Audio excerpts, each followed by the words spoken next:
Welcome to Lat B, the only podcast that comes with a free Bandits bonus. Express delivery included. Lat B, where MMA and UFC get silly. This is the Lat B podcast.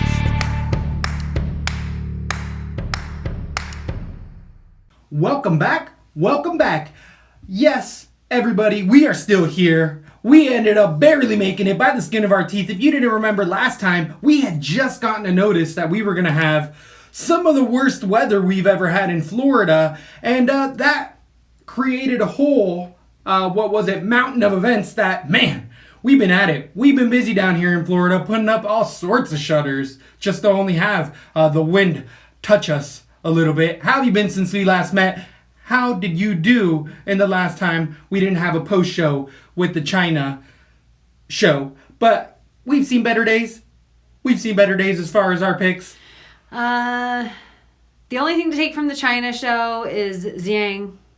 Great call. Yeah. Awesome. Great underdog. No, I just think her, in general, her whole thing, even good call on my part. Woo, woo, woo. But really, it's just as much of a fade as Andrade. I said Rose picked her apart. She got kind of murked in that same... As soon as they were walking out, I know Andrade always looks a little hesitant, but I was like, oh, shit, China's been on a roll tonight. And here, old Emmanuel hasn't given credit to the Chinese fighters as much as he should. And at this point, all of the Chinese fighters, most of them, were coming to the States and doing some sort of training as much as the UFC's opened up a center down there. I will change. I will adapt and overcome. Get some better picks in there. We got, though, a star-studded event upon us. We have a pay-per-view out of Middle Eastern I was also country. going to talk about the hurricane. Oh, okay. no, we should. Oh, we You just flew through it. You all right? Just what is happening? I want that week to be over already. I want this week to be over. It has been brutal. Just all of the preparation. We have one brain cell left apiece. Whew. We've shuttered and boarded and hunkered down and filled water and filled gasoline and filled things. Stood in lines and just waited and stared and watched more Weather Channel than you could fathom. True that. We've watched more Weather Channel than Joe Rogan's watched fight tapes. And I... Hashtag grateful, hashtag blessed. True. We really did luck out. We had this thing coming straight for us for a lot of the week, and we send hopes, and if you're a prayer type, prayers out to the Bahamas. Thoughts out of the Bahamas for sure. There was some devastating footage coming out of there. I mean, that could have been us really quick, fast, and in a hurry. And for all intents and purposes, that storm's still going, and for everyone that's in its path, and that is, thanking their lucky stars like we are, because it's like the whole eastern seaboard. Hold tight and let's wish it out to sea, because there's like 10 more storms right behind us. We're still right in storm season, so we still got some shutters that were left up. We didn't definitely pull them all down. So okay, that's all I'll talk about that. Yeah, I'm not getting crazy. We're leaving it up. We're leaving it up so I don't have to put it up next time. But anyway, I'm so grateful that all that, but not most importantly, second, very close. I'm also so grateful for this fight that's coming up, UFC 242. Unbelievable 242. That's my segue. Pay-per-view underway. It's one of those big prediction times. We're going to end up probably going in deep. We were able to get some tape study done. We were able to see some new debuting fighters coming out of Abu Dhabi. This is not the first time. It's been the first time in a while that we've gone to the Middle East. One of the most interesting things that I have heard as of late is that this is actually going to be in a tent. Outdoors. Huh. So, it is going to be air conditioned supposedly and completely covered, but it is not going to be a fixed structure like most arenas, Madison Square Garden, things of that sort. So, in other countries, in other parts of the world, when there has just been buildings that were not up to code all the time, sometimes it has been dusty, windy. They've done it in that part of the world before and not had any issues, so I don't expect any, but it is just Is it real interesting. Bleachers, or are they shipping in bleachers, or are they just putting a tarp over an arena? I didn't get enough of the schematics, but I know they were working on it for about a month before people started showing up. Like a month ago, maybe a month and a half. They put this up in the middle of the desert. I did notice that the place it's taking the place it's taking in that it's happening in is called, it's just messing me up because everything's so simple. It's called the arena. I was going to say the arena that it's happening in is the place. And it was almost like... It's not like the Light Bring Us Arena or whatever. The Tampax Arena. Yeah, or some kind of Bluetooth mobile. Exactly. Yeah. I don't want to give out any random shout-outs out there. The Tampax Arena. It's up them. They're doing a good job. The Tampax Arena. So... AstroTurf. There it is. Other than any other fight talk, I mean, there's really nothing that's gone on. BJ Penn got knocked out in some fight. We can't go back to BJ Penn. We were already talking about Abu Dhabi Arena. What the hell? Abu Dhabi. BJ Penn. I don't even care. I don't give a shit. I don't give a shit about what's happening with him in that bar fight. Back to Abu Dhabi. 12 card bout. Khabib Nurmagomedov coming in. It's been a hectic week. It's been a hectic week. And to say the least. Yeah, slap happy. Very true. Ready to get back into it. Get a lot done in here. So you said the arena. The other thing,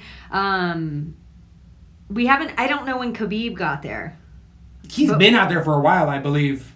In Abu Dhabi. I never mind. I'm not 100% sure what time he got there. Because I know I did not like, we were talking about it off air, I didn't like Dustin's time frame that he only got there, now it's probably been 5 days ago. Sure. I don't know. Is that weird? It seems like a very odd climate.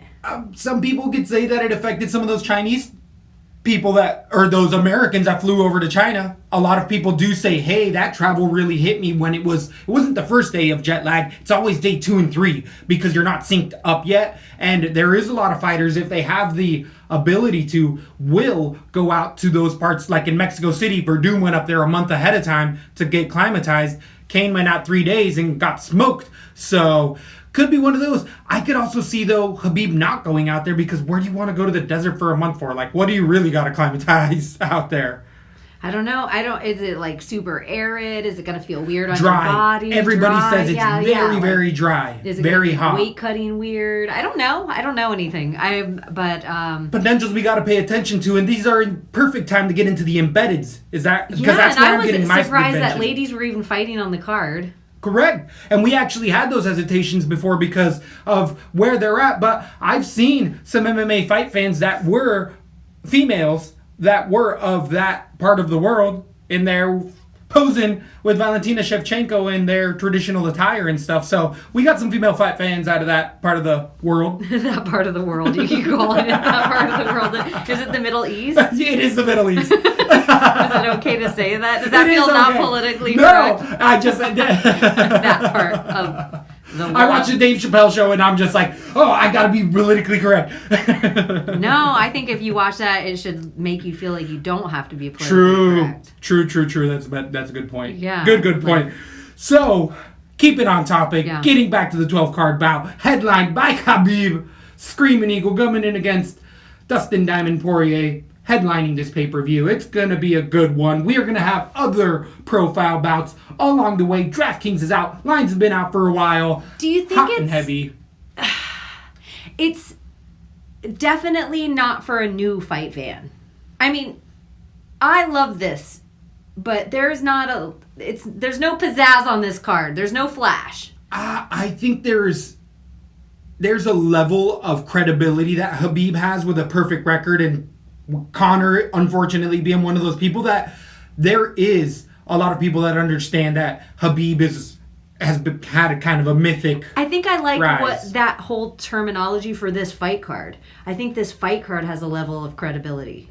I think totally it's not agree. about, it's not for a newbie fan. It's not a Conor fight card. It's not a Ronda fight card. It's definitely one of some of the hardcore, skilled, next level journeyman, like not journeyman, I don't like that term, but they're like guys that have paid their effing dues, win or lose, their records show for it. When you look at the records of some of the guys we're going to talk about, it's just like they fought monsters. Absolutely. Yeah. Absolutely. We're watching legends in there. But before we get to all that, we always start from the bottom to the top, and it goes at 155 pounds. We have Don Magic Man Madge coming in against debuting Faraz Zayam.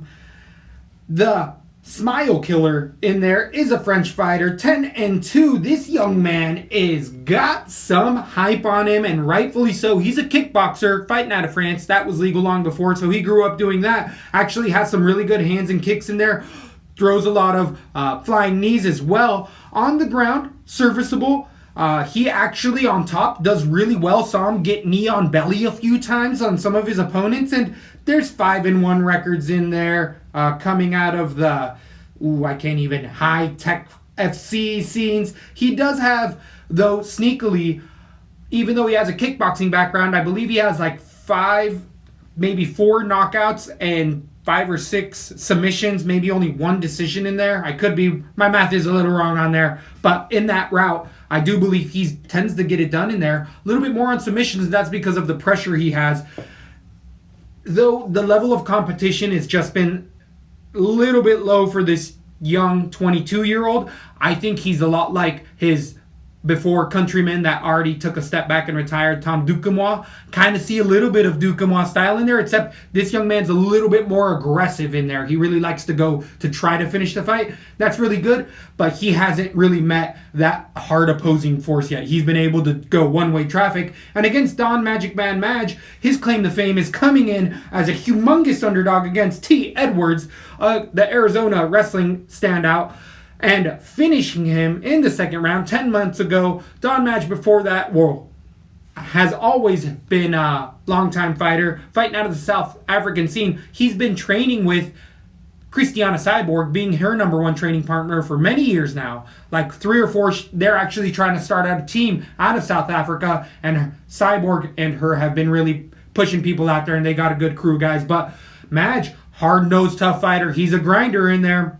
But he also likes to get it done striking more of that Muay Thai style, good kicks to the body and leg.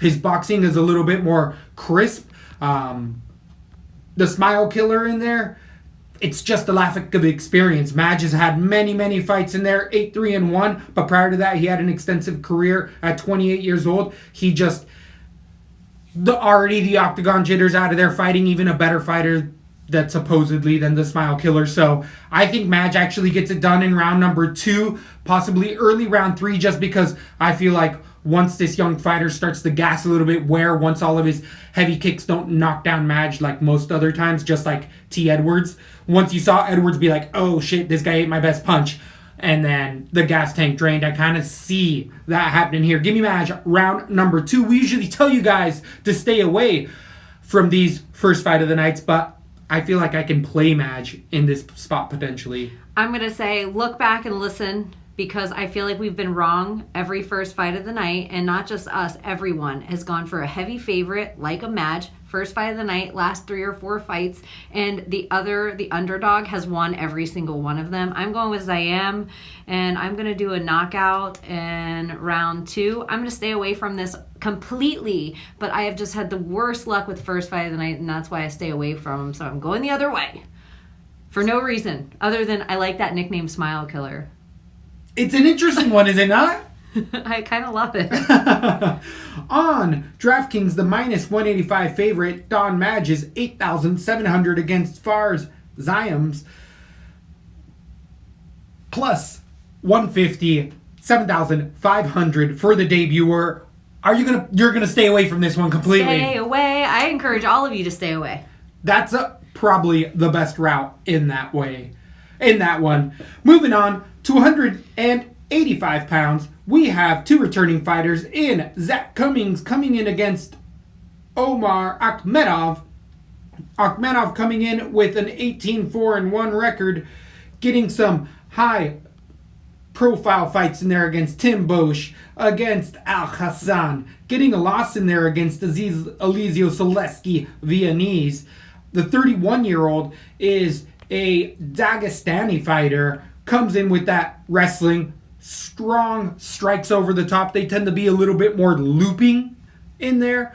He's able to get off his strikes, I feel like. Akhmedov is a lot more due to just his able to keep it where he wants to because of his wrestling being such high level. He'll throw in some spinning body kicks in there as well, and just like all of these Eastern European doggy fighters, he's a tough out for anybody.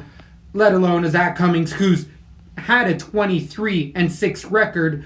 35-year-old coming out of Kansas City has had a really tough career in there, coming off of a 2-fight winning streak as of late, beating Trevor Smith, also beating Trevin Giles as an underdog, only losing to Nathan Coy via submission in that guillotine a little while ago. Zach Cummings getting kind of closer to the end of his career, 35 years old, thought that first loss was going to be the beginning of the end, but him rallying as of late, really showing that he still has cardio, and once he gets to just his wrestling and gets his wrestling going, he can do well, but his striking is limited for Cummings. We're not seeing Cummings grow anymore. He has stayed the grinder wrestler. He just eats a lot of shots, puts out minimal output, but doesn't really have power with it. He really just kind of tries to grind, and against the doggy fighter where life is a grind, it's just an uphill battle against Akhmedov. Give me the near even. I'm actually surprised. I would think that Akhmedov here at 31 years old would be a much bigger favorite against Cummings. I guess more people are giving Cummings that veteranship, that wrestling, kind of see it turning into a grind. If there's hometown favorites, I would think it would go more to the Russian contingent? Russian. Just because religiously some of them fall more along the lines where the American heathen Zach Cummings over here, that's not Zach Cummings, Zach Cummings is in there being all American, so they just can, it's always fun. Death to America. That's always a good time. What is happening? Like the Brazilians, it's kind of just one of those things. That's what that means? Yeah, well, you're going to die. I'm just kidding. Can you imagine if I just figured that out right now? Like, I was chanting that. That was so much fun. Something about this, like Zach Cummings has been doing really well. Like he's of this genre of fighter that has figured out like, oh, I'm not going to stand anymore and get in these fisticuff fights, and I'm going to grind out. His fights have become more boring, right, but a little safer on his side. Don't you give Zach Cummings the overall cardio? I don't know. I think it's pretty close. Slightly an edge, but Akhmedov's not one of the guys with the other like Dagestani fighters he just gets beat. I think he's just not. He stands there a little bit more than most because his gas. I would agree with you. You're right. Cummings has a better gas tank here, but I think Cummings has like flabby as fuck coming out. Eats a lot of damage. I think Cummings eats a lot of damage, and that can give the decision away from him if he doesn't get that wrestling going. I think this is something I'm gonna say too, regardless of my picks the rest of the way. I kind of think you have to go all Russian or no Russian. I think it's a good way to play the whole entire night. And I feel myself getting pulled further and further away from no Russian. I thought I had Medov, and I actually already have a DraftKings card where I have him and I won't change it. But I liked Zach Cummings to eke out the decision. This is a coin flip of a fight. Minus 115 either way. A lot of people really seeing is, it. But when I really look at like Kyle Noki, questionably UFC caliber, Al Hassan, split decision. Some people think Al Hassan won that fight. Marvin Vettori, decision. And then Tim Boesch, who some people think was not really in UFC shape anymore 5 months ago. Zach Cummings is fighting like legit dudes. Because even his loss, like I was surprised he made it to decision with. I was surprised he survived with Michel Prazaris. So I got Cummins' decision.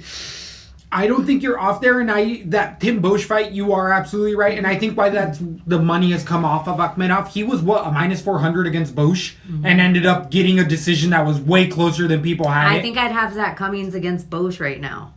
If you would ask me 2 years ago about Zach Cummings, I had him. He was kind of glass jawed, but now he's playing the clinch game more. Yeah, and wearing people's arms out, pulling down on their arms. So the shots he is taking isn't the damage of yesteryear. Sure. Ugh. It is a dirty split. We got a dirty split up here. Yeah. I got a decision as well. So this one I'm going to not lean on so hard because I do see whoever gets on top, them more staying in that position instead of a lot of scrambles that we'll see at the lighter weights. I don't see those tons of mat returns. But we have the slight favorite in this coin flip, Akhmedov, 8,300 on DraftKings against Zach Cummings, 7,900 on DraftKings. Scary fight for Zach Cummings. Interesting and he looks like fight. he's wearing a bald cap in this. I picture. agree that he freshly shaved that. Wherever you got them graphics, good job. And Akhmedov for that matter as well. There's the battle of the baldy in here. Yeah, a couple of the pictures, Akhmedov's one of them right here. Dustin Poirier's is kind of like that later where I'm like, what did they make him stare at? It's not right. Zach Cummings is staring. It looks like it's in a better spot.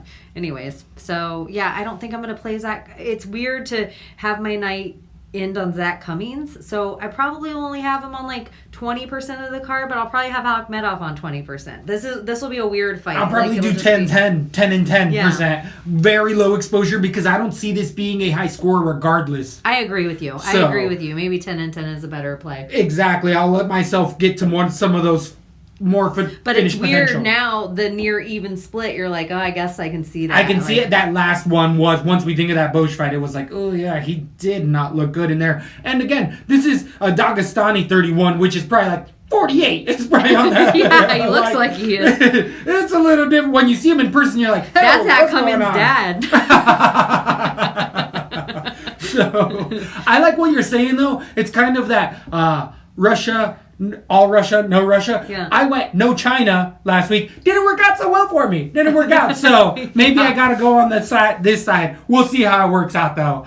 And the leech, while we're saying it, looked amazing. The leech looked great in there. So great. So great. If we're in going to there. keep those fighters, let's say they got, all these eyes on it, if they're going to keep those fighters on that side of the world, I will continue to vote for them because the leech looked shredded. Absolutely. Weili Zhang, shredded. That synthetic in there. She is made working. Jessica Andrade just look like some beach girl. Truth. That was definitely one-sided in there. So, anything left with that last 85-pound bout? Moving on to 170 pounds, we're going to have Nordin Taleb coming in against Muslim Sokliakov, the king of Kung Fu himself in there, coming in with a 14-2 record, losing his debut against, who was it in there? Alex Garcia via submission. After that, he ended up getting a win over Rick Rainey, debuting Bellator fighter. The King of Kung Fu was able to finish him over a year ago, but the 35-year-old has been a long time, combat sport or King of Sport veteran. I do believe he has. It's a very specific style of fighting out of that region.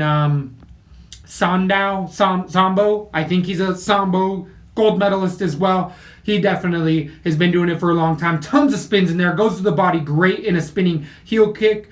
Can keep it somewhat standing. Has some base of judo in there as well. But it's really the kicks in here for the King of Kung Fu that tend to get it done. He has a good straight right. His combinations limited to about 3 punches at best.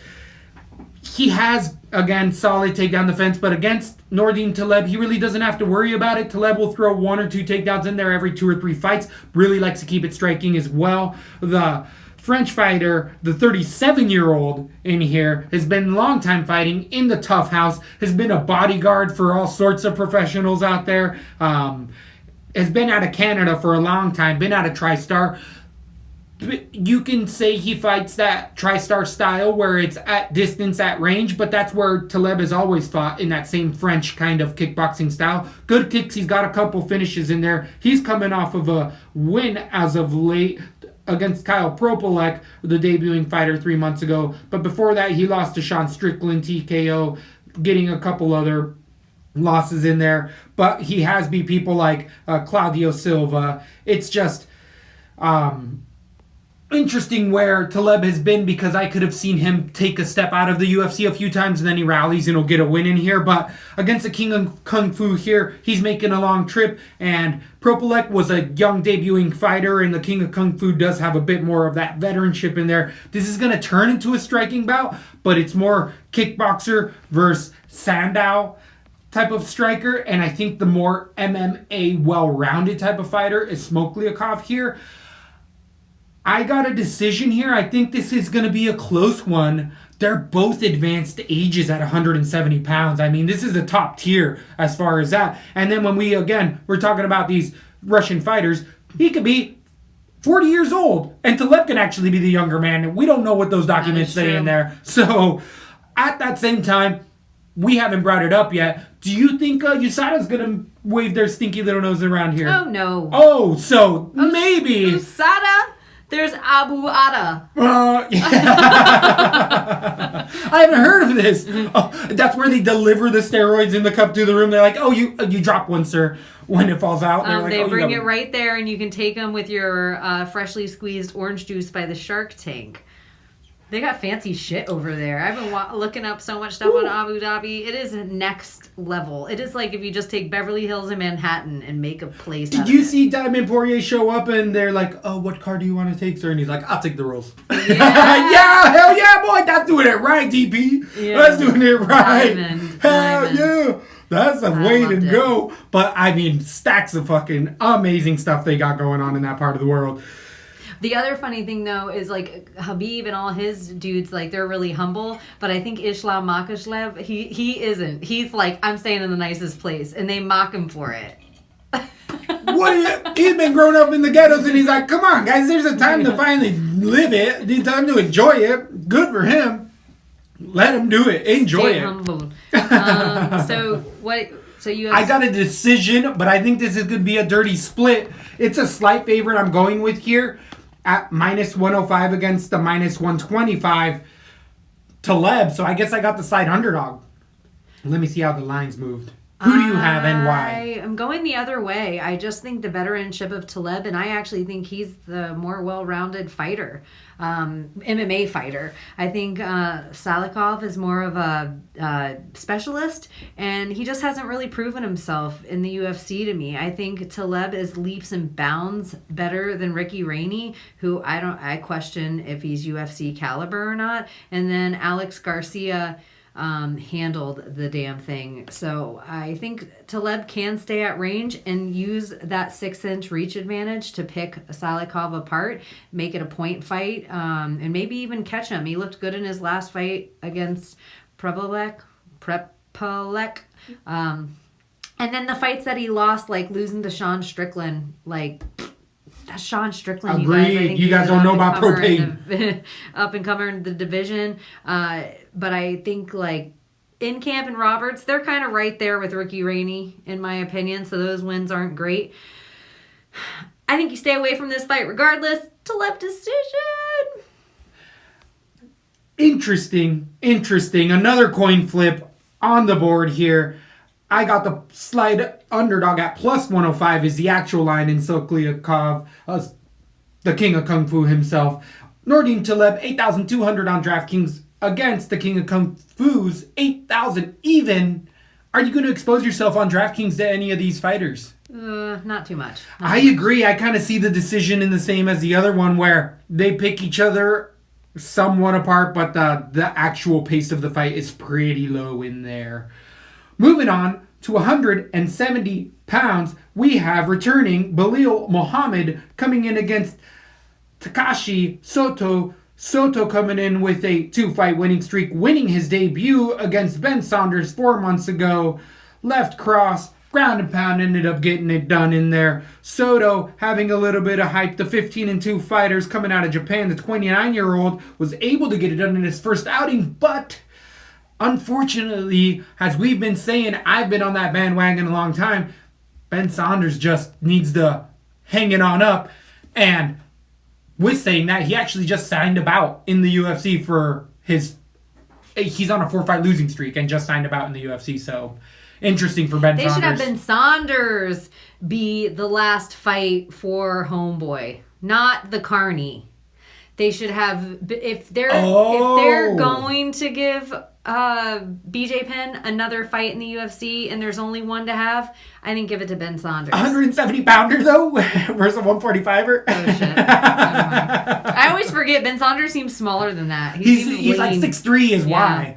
So he is gangly. The Killer bite. Soto was able to get it done in there, but that I don't know if it's necessarily even UFC competition at this point, where Belal Muhammad has gotten it done in there as of late against Curtis Melender. Prior to that, he lost the Geoff Neal in there via decision, which if you would watch that fight, it's unbelievable they didn't throw in the towel. Belal Muhammad has a chin of stone, was absolutely picked apart for 3 rounds. There was 10-7 rounds in there, and then came back in like 3 months and got a win against the hard striker in there. So Belal Muhammad, is going to come in with heart. He's going to be more of the local as of late. I know I saw him dressing in the traditional attire out there, introducing him to all sorts of friends. I don't know if he has family out there, but it did seem like he had many more connections. Playing a little prank on his buddy Paul Felder there, asking him to kiss the hand of the prince. Did you happen to catch any of those backdoor stuff? So Belal Muhammad is definitely got some local ties in there. The grinder wrestler in there, we know what he does. He uses that D1 ability to keep the pressure on you. His striking has gotten better, not tons of power in there, but that's not what he does. He kills you by 1,000 cuts, takes you down, drags you down, gets that rear naked choke if it's available, but is okay with just landing ground and pound. Not necessarily the biggest finisher, but definitely one of these guys that will put a 10-8 round on you, even when he's dog tired. I think he can eat all of Soto's punches. I think Soto, as I was saying earlier with some of these younger fighters, now that he has an at-level competitor who is actually going to eat the shot, Soto's going to be like, oh shit, this guy can eat my shot, and now I'm tired. And Belal's going to be like, all right, now it's my turn. And it turns into a grind city. Give me Belal Muhammad, the decided favorite, for a reason in this one. I got a decision, but I see it 30-27, if not 30-25, potentially in there. I can see what you're talking about. It's all on how these judges are going to decide to, once we see a 10-8 round, we're like, oh, it's going to be a fun night. Once we see it happen in one where you're like, yep, I would have called that a 10-8, and it happens we're seeing it more and more frequently since the new rule change, but Belal Muhammad, I actually think he should change his name to Remember the Grind. Remember the name? Yeah, okay. That's yesteryear. When I think of a grind fighter, when I think of like a Nick Lenz, when I think of like a Belal Muhammad, when I think of these guys that can just put it on you and it doesn't matter if their nose is smelling their ear or if they've taken punches that you're like, oh my gosh, how does this guy... I almost feel like Belal Muhammad's always in contention for fight of the night when he's in there. And he always leaves all of it inside the octagon. That alone could be a finish because we have no idea what kind of cardio Sato has. So I actually love your Belal Muhammad pick, and I love it for all the same reasons. I think he should be the moderate favorite here. I don't know if he's a point layer, however. He's all the things that he does, whether it's like head in the chest, shoulder, holding your arms down, they're not things that get us any points. So I don't know. Maybe I'm totally wrong, but I don't know if I can play him too much. I would say on average, even though it says 66, I see him most of the time when he wins his grinding type of fights that he does end up winning is about 80 points. And at 9,100, he's not going to be able to get that return on there if that's just kind of what I really see happening. Soto, though, at 7,100, the decided plus 265 underdog. There's a lot of reasons he's that big of an underdog. A lot of money's still been coming down on Muhammad, and that's because styles make fights. And I feel like, luckily for Soto, he had a very beneficial opponent to make him look that much better. But the true bettors kind of see what's really happening in that one. Belal, though, at 9-1, it's almost a guaranteed win. I mean, nothing's guaranteed, but it's a high likelihood. I'm going to say I'll put him on 20%. Soto, probably 0. I'm right with you. I like that. Moving on to 155 pounds, we have returning Teemu Packlin coming in against debuting Ottoman Zatari the Bulldozer. You always know when they're debuting because they got this busted ass. They got that pixelation. That's what takes so long to do them sometimes because I'm like, I gotta erase the background by hand. So the Bulldozer, you I need just to get have it to done. say though about Ottoman Azatar is that he had somebody on his team make him stand against a plain wall and take this picture, so it was easier than most. So I just have to say, hey, if you're a fighter out there and you listen to this show, do yourself a good headshot because you never know when you're going to be in Bellator, UFC, any one of these things, or even headlining at your local event and they want to make a poster out of you. You want something as clean as possible. So I say stand in front of a light background and take a little picture of yourself. Not a bad idea. Anyways, sorry, go on. So the debuting fighters coming in with a perfect 11-0 record. The 29-year-old Morocco fighter comes in with a ton of power, getting a ton of finishes in here. Some of them being actual against veterans, 13-7 type fighters. There was some young 3-0, 4-0, but there was even like a 15-7 and a 30 and like 17, 16 and 14. They're not the highest level competition, but they're not complete cans. They're not guys that just completely go take dives out there. They are some winning records in there. Have you heard of this Brave fight organization? I have heard of Brave, and they are on the lower level of a lot of organizations. Song? Say what you wanna say and make the words fall out. No, I think they might play it as one of their commercials. I wanna see you be brave. So these guys, there's some. All right, we've seen other fighters come out of Brave. Not the best. That 11-0 record out of a lot of other parts of the world, it wouldn't be there, but this young man loves to fight, loves to move forward. The Bulldozer definitely puts a ton of pressure on you, throws that right hand with conviction, tons of power in it. Okay wrestling in there as well, and his ground and pounding really where he gets it done. He can shoot some doubles in there as well, and once he smells blood, he has really good killer instinct. Again, it hasn't been UFC level competition in there, but Teemu Packlin hasn't proven to be UFC level competition in there as well. He's coming off of a 8-2 record, losing his debut over 2 years, 5 months ago against Mark Diakese in a highlight finish where he ate an overhand right in about 15 seconds. Teemu Packlin, though, has since then, at 32 years old, been injured multiple times over. A knee and I believe his hand as well. He had to fall out of 2 other previous fights. So he's been on the shelf for over 2 years.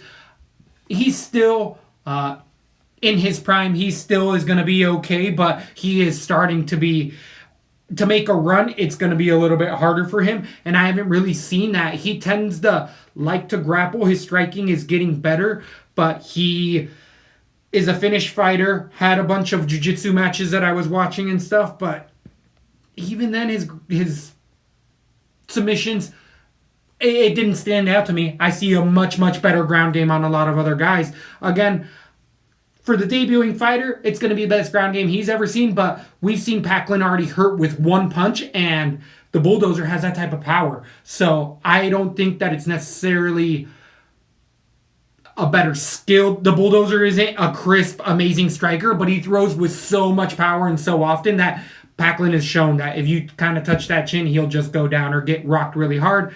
Give me the debuting fighter for a finish. I'm going to say in round number 2. I think I'm moving that to round number 1.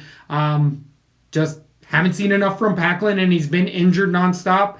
It's a shot in the dark because we got a debuter against somebody who's been in there for 15 seconds in UFC. So, take it for what it's worth, but I'm going with the younger guy. I just think he's been able to eat better shots than other organizations, I guess.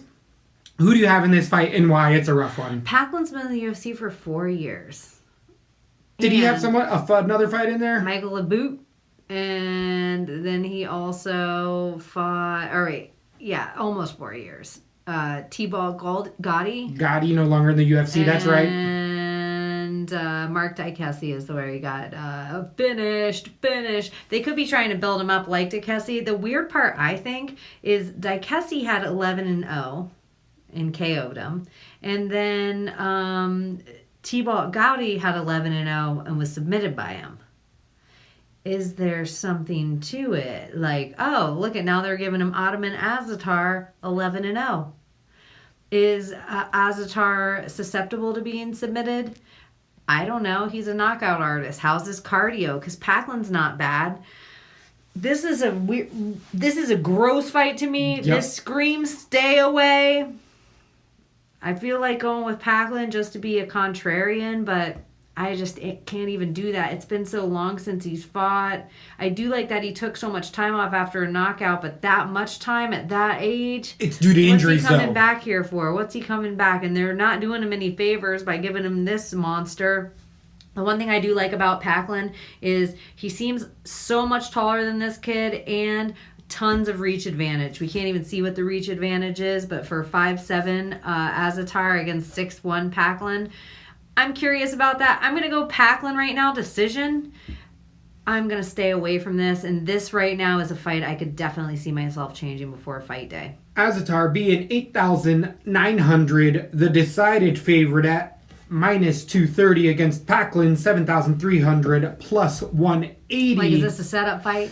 I think a lot of people kind of see that happening. I kind of see that happening as well, but too. I just don't. I haven't liked anything I've really seen from Packlund in there. Doesn't have a good shot in there as well. He'll have to pull guard in there, and then Bulldozer likes to get in your guard and just throw crazy strikes. It doesn't matter in there. Serviceable submission defense, but I agree. Super tentative on that fight. There's no way I'm paying 8,000. They both seem like newbies to me. Agreed. 8,900. I'm changing to Azatar already. You've swayed me like a car salesman.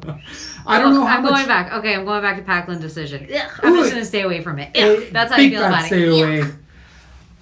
You're not going to play it anywhere on DraftKings? Nope. I think I'm going to maybe have 10% Azatar Packlund. Nowhere on that one.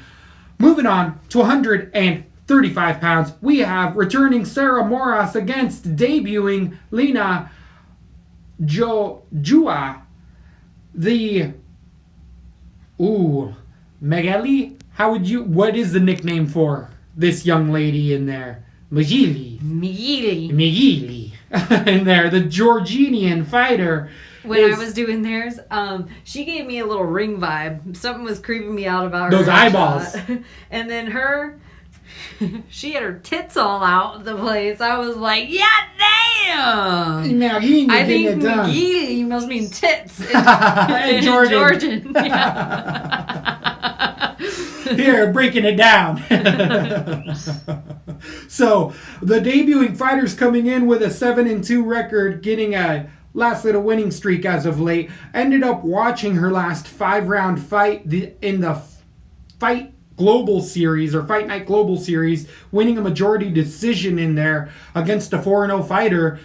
She was the not as athletic fighter in there, actually lost the first and second round, but in the third through fifth really took over. Not a ton of output in her strikes. She tends to be a jiu-jitsu type of a girl in there. She's got a couple heel hooks, but her takedowns aren't that good. She kind of muscles her throws and better competition will land on top of her. The tape was rough. I mean, she's definitely fighting some low-level women over there in that Fight Global Series. And, I mean, she's fighting women with 1-3 records in there. And the submissions she was getting just, even in WMMA here in the States, just those submissions aren't as open because women realize, like, oh, I can't just leave my arm out there. There was a waitress in there on one of those fight nights. Poor lady. They were like, hey, I'll give you an extra tip if you go in and fight this lady with the tits. She was like, who ordered the rum and coke? Who ordered that? And they're like, why are you taking my tray? And they put what are you doing to my arm? Unbelievable. This lady... Get your tits out of my face. ...was framing off of Lena...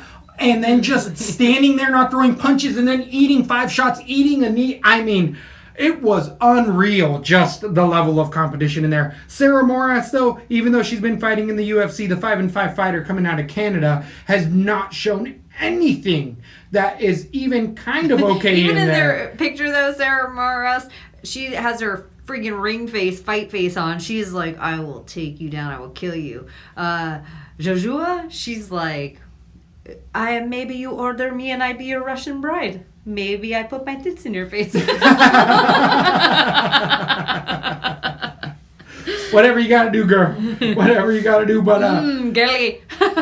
the 5-5 fighter Moras is coming off of a loss to Macy Chiasson, which isn't that bad. Everybody saw that coming. But the loss to Bernardo in a decision and Pudilova, who's no longer in the UFC, in a decision in there, is really interesting. She does have a win over Ashley Evans-Smith in an armbar. Losing to Andrade isn't that bad, but Moras just doesn't move forward, doesn't have high output on the ground. She's somewhat serviceable. The Wolves. When you just went through that name of the list, it's like, okay, that one's not bad. No, I think actually Bernardo and Pudilova are horrible. Absolute. Pudilova's not even in the UFC anymore. They're like, yeah, you can go to Invicta where she's losing fights. Pudilova, they got rid of a 135er. So it's just she was fed to the Wolves in Chiasson, but they were just like, here's a padded record. She didn't have a chance in there. Her striking is kind of evolved a little bit more, but there's nothing I've ever liked from Moras. I can't bet her at all in what I saw from who was it in there? Maggini, freaking tits in there. I think she just moves forward a bit more, but I wish this was the first fight of the night because then I would be totally okay with staying away from it. But there's no way you can get a good read on here. Can't bet Moras, can't bet the other one. Big fat stay away. No, thank you very much. And we haven't talked about it a ton yet. This fight is at a weird time, everyone. True. No matter where you're at on the planet, check your local listings and make sure. But hopefully for you, this is where you make your drive. True. This is where you go put the dishes away. Yeah, you got a chore to run. Definitely. Liana in here. And you want to hear some bullshit, not to get all political or bring in religion and sexuality into it. And Muslim men do not want to see women fight at all. You know what might change their mind? Bringing them a fight that stops them in their tracks, that even if you hate women fighting, you're like, oh my gosh, Weili Zhang versus Andrade, oh my gosh, this is brutal. Let's bring Macy Chiasson. Let's put her in a fight against maybe even Holly Holm. Like, let's put something that's something. This just solidifies, like... They're like, that's why we don't like this. Put the burqa on them. Take away the car keys. I'm not allowed to say that. Even though my people are hung in Saudi Arabia for being gay. But then whatever. We won't talk about it. So, get political. It's hot on Twitter right now, actually. It's hot on Twitter because there's a lot of gay people that find a hard time to be a fan of Khabib because of him being so staunchly Muslim, and a lot of feminists find it hard to be a fan of Khabib because of the way he says shit about his wife and blah, blah, blah. It's true. All that being said, I'll tell you my stance on it. I don't care. The reason I'm not a fan of Khabib, I'm a fan of Khabib, but the reason I'm not, he's not one of my faves isn't because of that. I still like Yoel Romero, and he says no gay Jesus. Well, he likes gay Jesus, right? Or no for gay Jesus. No gay Jesus. That's right. So I really, if somebody's an entertaining fighter, they're an entertaining fighter. I enjoy them inside the octagon, and whatever else happens just adds to their character. The same as Colby Covington. Agreed. And it has to be the same. It all has to be the same. That's how it has to be looked at. But I guess it's okay to hate Colby Covington. Just saying. Interesting out there. I feel like I would rather say that stuff than even talk about this fight. So that will be my time allotted that I would have normally talked about this fight. Just say that. Lena coming in at 8,400 on DraftKings against Moras, the longtime veteran, 7,800. Big fat stay away. Don't pick either of those fighters anywhere. I like that call. I'm going to pick the favorite only because she's the favorite. But something in me wants to pick Moras' decision. But I got the favorite I'm going decision. With tits. You're the one who gave her the name, not me, just so we're clear on that. Fight fans out there. All that stuff. Yes, that let it all correct. All degrading in there. That's how we do here at Lab B. It's all good. Equal offenders out here. Moving on to 145 pounds, we have returning Zubairin Tuhugov coming in against Lerone Murphy. Murphy debuting in the UFC, a perfect 8-0. The English fighter is coming off of a perfect record, 8-0, beating some fighters, winning records in there, 7-1, 8-3. They're not completely shot fighters out there. There is some with losing records, so it hasn't been all top-level competition. But Murphy is a striker. Good Muay Thai. England has always been known, look at Bisping, always known to have a good kickboxing scene. Wrestling, it's okay. It's not as bad as it used to be coming out of that part of the world. Definitely English fighters are much more well-rounded, and he's one of these guys. Has a lot of power, tends to get a lot of finishes in there with his hands, has seen some decisions, has shown some adversity, has good fight IQ. It's just big step up here in him coming to this hostile territory to fight a Russian fighter fighting out of AKA Zubaira. Zubaira is coming off of his split decision loss to Moicano in there, but prior to that, he had a huge winning streak, beating people like Nova, Douglas, the Andrade.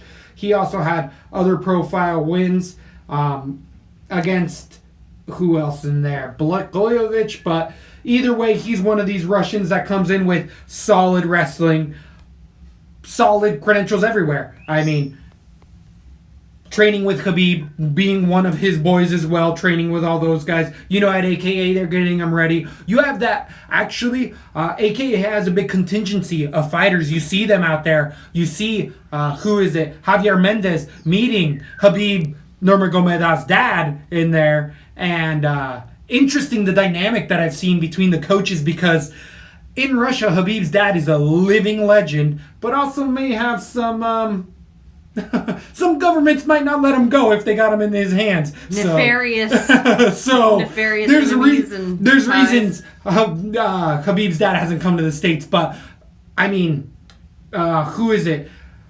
Javier Mendez is a legend in himself, being a Mexican-American coming out there, and it's just an interesting dynamic. Like, look at those interactions. It's a little bit weird out there. So I think Khabib is taking over, and Javier's like, dude, I've been doing this for 15 years. Like, we're still going to do mine. And they're just, I think there's background stuff going on. Maybe I'm reading too much into it, but either way, back to the fight. No, I like it. I mean, we're totally going to get into it when we get to Khabib. It's true, but it is. Yeah, I like it's a tease. It's a tease. If you thought you were going to hang up because I got political, maybe we still did the research until the real fight.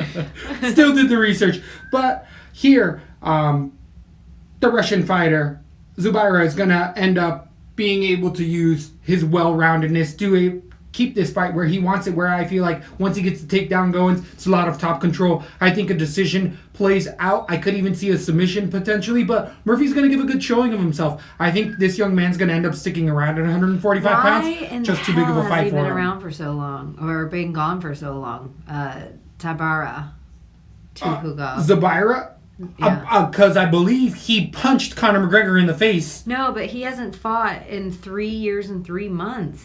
Since he fought Moicano. Yeah, I feel like he lost that, and then it was maybe like a year or two, and then I feel like he jumped in the cage and punched Conor McGregor. Well, I know that he's part. One of those, but they gave him a suspension. But that was only the same amount of suspension as Khabib has had, and it's up this right now in September. Right.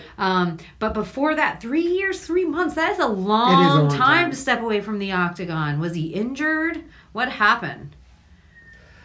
It's got to be injuries. Absolutely. Visa issues. We've been to Russia plenty of times before that. I do think that there was a little suspension being added in there, which could have prolonged whether he was ready or not. And the Philip Nover split decision, that's... Nover, no longer UFC competition. That's what I'm saying. I just feel like something's up with Tuga. Like, he might not be quite of the same caliber, and they're like pushing, like, if you're going to put me on this card, you got to put this kid. Well, almost like the UFC didn't want to put him on the card. I kind of feel like Khabib did all that and was like, no. Not only do I not fight until his suspension's up. He fights when I fight next.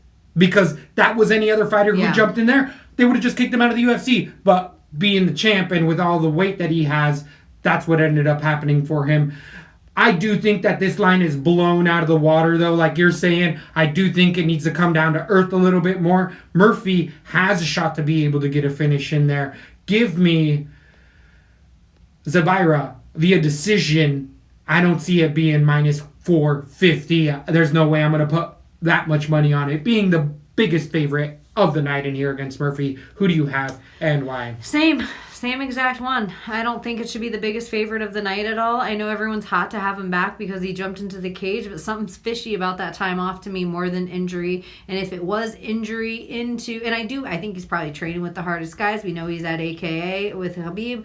We know he's here. And I also like what you're saying. If the dad's going to be in all their corners, that could futz with shit. That could really mess with... Well, not only that, it could also be because I saw the dad coming in and also being like, when you guys warm up, you warm up exactly like this. When Javier Mendez is running him through a warm-up like, dude, we've been doing this for 5 years. Yeah, like I got you send him to here. America. Yeah, like, you send him to me, let me take care of this. Where dad's like, no, you know, I'm dad. Like, there's going to be backdoor stuff that comes out later. But Javier Mendez ain't going to say it until he's in American grounds. Guarantee it. Yeah. Guarantee that. He knows where he is for sure. But 9,500 for the humongous favorite against 6,700 for Murphy in there. I'm not going to be able to put unless it's a complete setup fight.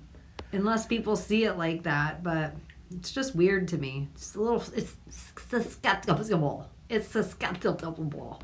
Interesting. These guys that have nothing to lose in here as of late have nothing to lose. And they're the most dangerous guys in the world. They're the ones stepping it up. They're like, okay, well, what do I got? I can land my hardest shot, and if he doesn't wake up, then... Woo, he's just not the Russian I'm putting my money on. I agree. I have some Russian picks. For sure. He ain't my Russian. I think totally he's a agree with cute that. kid. He looks like he should be an actor or something. I like his face. Anything left with that one at 145 I'll leave it like pounds. that. I like his face. Moving on to the headlining profile fight of ESPN Plus of the preliminaries. We're going to have Joanne Jojo Calderwood coming in against Andrea KGB Lee. KGB's coming in with an 11-2 record, being perfect in the UFC, beating Montana De La Rosa, where I picked against her here. Shouldn't have been so confident in there. Beating Ashley Evans-Smith, beating Macedo in there as well. Andrea Lee is a kickboxer. That's what she's good at. She's been at, Jackson Wink forever. The 30-year-old, we know what's gone in the background for a while with her husband and all those issues. But now that she's gotten away from that, she said so herself. Now she can just focus on training all the time. So at 30 years old, we are seeing big leaps and bounds and growth with her potentially all the way around. And I do think we're seeing it. As far as her takedown defense, it's always been really good and solid, but it's looked especially stiff as of late. And striking-wise, just the amount of volume she throws out there with kicks and dexterity from both sides. Andrea Lee's a handful for anybody out there, let alone a Joanne Calderwood, who's 13-4, being a longtime veteran in here, being in the tough house, coming off of her loss to Caitlin Chukagian in a decision as of late. Prior to that, she beat Lipsky, losing to Cavillo, losing to Andrade in a submission. Joanne Calderwood is one of the hardest fighters to get a read on, and this is why you gotta watch all these embeddeds and stuff and listen to any type of interviews, I feel like, for these fighters, because she will do these early interviews, and her mood is a big tale, I feel like I've noticed, where she's come in sometimes and she's known to be a quiet fighter, but when she's extra quiet, a little shy. But when she's extra quiet and it's just kind of like, I don't know, I kind of just did the motions because I'm a fighter. She comes out and has her worst and is always like, yeah, I didn't feel up for it. But when she's happy and everything's going good and her man is all right, she fights to her best potential. And as of late, I heard her talking about being over in Abu Dhabi and actually having fans come up and try to take pictures of her head coach and training partner and asking him to take photos because they think he's the UFC fighter. And when they're like, no, it's actually her, she's like, oh, okay. So, interesting dynamic she has going on, but she is feeling that. And she's the type of person that takes that, like she'll feel that negative energy and it'll turn into a dark hole where some people will get stronger and fight against it. She kind of implodes a little bit more. And I kind of see that going on a little bit. She has lost 2 in a row, been able to get 2 wins back. And this is a super uphill battle. I had Calderwood earlier in the week because I was thinking once it gets to the ground, same as Rosa, we'll be able to submit her. But Joanne Calderwood's takedowns aren't that great, and especially if she doesn't feel confident, she won't go for them. And then her striking has always been good. I've liked her teeps and stuff, but there's never been tons of power. Andrea Lee can eat a lot of shots and then deliver a lot more. She is not a slow fighter, but her first round I would arguably say is her slowest round, and she kind of grows and gets better as the fight goes on. I feel like her cardio has always been in check, where JoJo can really start to gas as well moving into the later rounds, especially if she's not winning the exchanges. I'm switching on air. Give me Lee. I think it's going to be pretty one-sided. Give me a 30-27. I think the heavy favorite wins for a reason here. I don't have it that way at all. I actually think the competition that Andrea Lee's gone against compared to JoJo Calderwood is Bellator versus UFC. Joanne Calderwood, probably for all intents and purposes, Caitlin Chookagian will probably get the next title shot, and then the winner of this fight might sit behind. So we're getting into this upper echelon of the 125 where it gets clenched up.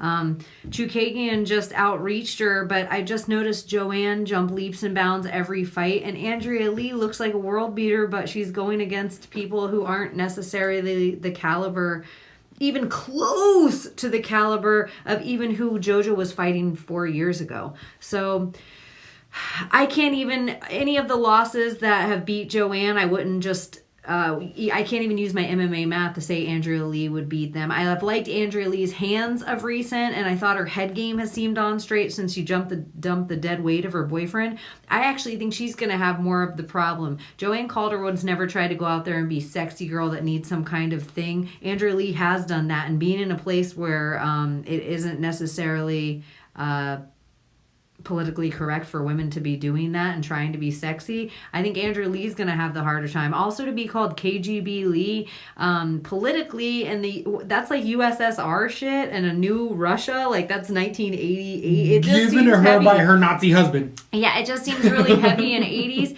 Joanne Calderwood, she's talked about it before. She's gotten sports psychiatrist. She's made it through that, which used to be a really hard time. I just think this is where Andrea Lee, the hype train's kind of stopped because JoJo never gets any respect. I hope she gets it in Abu Dhabi. And notice the word hope in there, which kind of is a sway that I think this could be a weird split decision fight. I think this is close to call. I just think Calderwood has the ground game. And I do think she's actually going to have the strength, even though it doesn't show. I think she's going to look bigger in there when they're standing across from each other. Give me JoJo by decision. Eking it out like she always does. But you know that's my girl. We have Andrea Lee on DraftKings being the favorite, 8,800 against Calderwood, 7,400. I don't think I'm going to be playing Lee much here, but I like what you're saying. I think I'm going to have... I think Andrea Lee, when she gets in her groove, she friggin' peppers punches, but she's been fighting girls that are punching bags. JoJo's not going to let that go. She's not going to let that go down. So what happens when that kind of dominance, that Andrea Lee, that kind of prowess that she's carried into every round of her fights because she's winning so handedly, but she's going to, it's almost like she's been pushed by the UFC.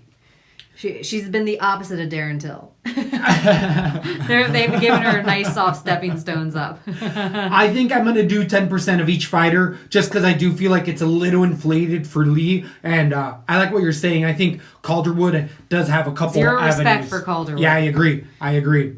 And she's she deserves a little bit. She even there. looked good with Chookagian. She looked good in that whole fight. She did better, I think, than people thought. I think Chookagian was a heavy favorite in that as well, like 250. It could be similar. It could be a similar fight.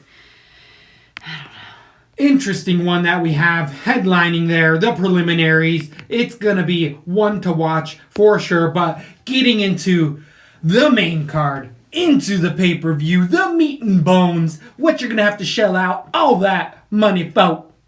It's going to be star-studded. Weird. I mean, great, absolutely great main card. I feel like there is some high-profile matchups in here. It's a beautiful main card. It is very weird to be even thinking of getting a pay-per-view at that time of the day. I agree. I totally agree. It's got to take a hit as far as pay-per-view buys, right? In the States, because there's going to be people that just are used to 4, 5, 6 o'clock afternoon type of starts for pay-per-views of anything.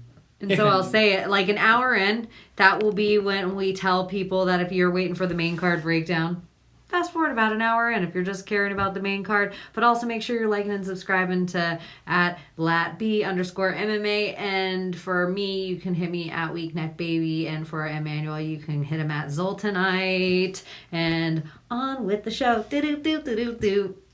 Main card starts with a profile fight. This could be fight of the night contender in my eyes. We have Mirbek Taisumov coming in against Diego Ferreira. Taisumov is a world beater in there, 27-5. I mean, has done like a 16-17 fight winning streak in there. Won all of his fights in the UFC, but he's gotten some marquee fights. He's got some bones thrown in there at him, having Chris Adulu in there, one of the worst fighters of all time. But he has beat some good fighters like Alan Patrick. Hadzovic doesn't look so good all of a sudden. Des Green, as of late in a decision 11 months ago, is definitely... He was a bigger favorite in that, and people thought he was going to do better, and Green really showed Des Green's out. a killer. Des Green is a hard fight in there for anyone. I mean, an actual killer. He murdered 2 people in a vehicular manslaughter. homicide. It was manslaughter. Not funny. So, sorry. Taisumov in there, good all the way around. The Tiger Muay Thai fighter is training with some of the best and baddest, with Saryuki and with all of those Tiger Muay Thai beasts over there. Ton of talent. But I know that he does have some other ties. He does travel around a bit as well. He is good all the way around. Good wrestling, good takedown defense, solid on the ground. Not too many submissions, but more of that wrestling. He has power in his right hand, good straight right, sets up his punch as well, and a serviceable gas tank in there. He really doesn't have too many weaknesses in his armor, other than he just doesn't have big names that he's fought against, and it's because a lot of people don't want to fight him. It's been not a rumor. Everybody has passed up his fights for a long time now, where they're like, hey, we're going to offer you Taisumov, and they're like, actually, my shoulder's a little hurt. Actually, it's just, as far as Sean Shelby has said, it's just nobody wants to fight this guy, and it's because, again, really, really hard to see it in there. The only times he's lost has been via decision in his entire career, and only one doctor stoppage. I don't know if it was an eye injury or a cut, but the only way people have seemingly gotten him out of there is via decision, and that's what Ferreira's going to have to do to get it done in there. At 15-2, Diego Ferreira has been a long-standing That Be favorite here. We've picked him as an underdog multiple times over. He does have a loss to Beneil Dariush and the current interim champion in Dustin Diamond Poirier in a TKO in a short notice fight. But since then, he's beat Jared Gordon, who is a big prospect. Who else has he gotten done in there? Kyle Nelson. And there was... He's the Russian Slayer. Habalov as of late. And who was his most recent fight that he actually That's ended it, up? right? It was Habalov, Habalov, yeah. where he was an underdog, where here at Latby, we told you, put your money on Diego Ferreira. The Fortis MMA standout is 34 years old. Some people say it's at the end of his career. Some people say at the prime. Aubin Mercier. It was Aubin Mercier, then Jared Gordon, then Kyle Nelson, then Habalov. And then Habalov, Yeah. so he's getting a flow going, being 4 in a row. Hey, typology. Mine's a little off, too. Right? It's a little Yeah, staggered, it's a little and I'm off like, today. dang it. I'm letting what is everything going on? go, because I don't know what... Maybe you're stationed in the Bahamas. I don't want to judge right now. I don't You know wanna them judge. Bahamian servers. So, Ferreira in here is just really coming to his own at 34 years old out of Fortis. He's gotten everything clicking. He is originally from Brazil, but been in the States for a while now.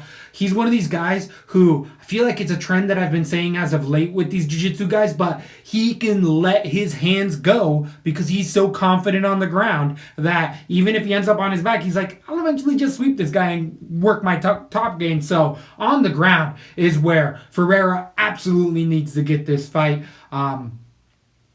Taisumov is solid, but he's more of that position over submission where Diego Ferreira can do both and goes for that submission actively. It's getting it there. Ferreira doesn't have the best takedowns. So Taisumov has good takedown defense as well and has been proven to be able to go a hard 3 in there. Where Ferreira has the intangible, I think they both have power. They both have to worry about getting cracked.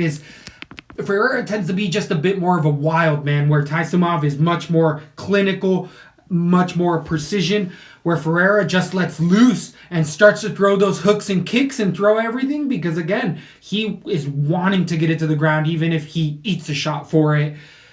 If it gets to the ground at all, though, I think Ferreira can really capitalize. It didn't end up working out for me last week with Thiago Moises, but it's kind of the same plan here. And the same thing, should I be taking something from that? Because I made it my PMP, and Moises couldn't get it to the ground.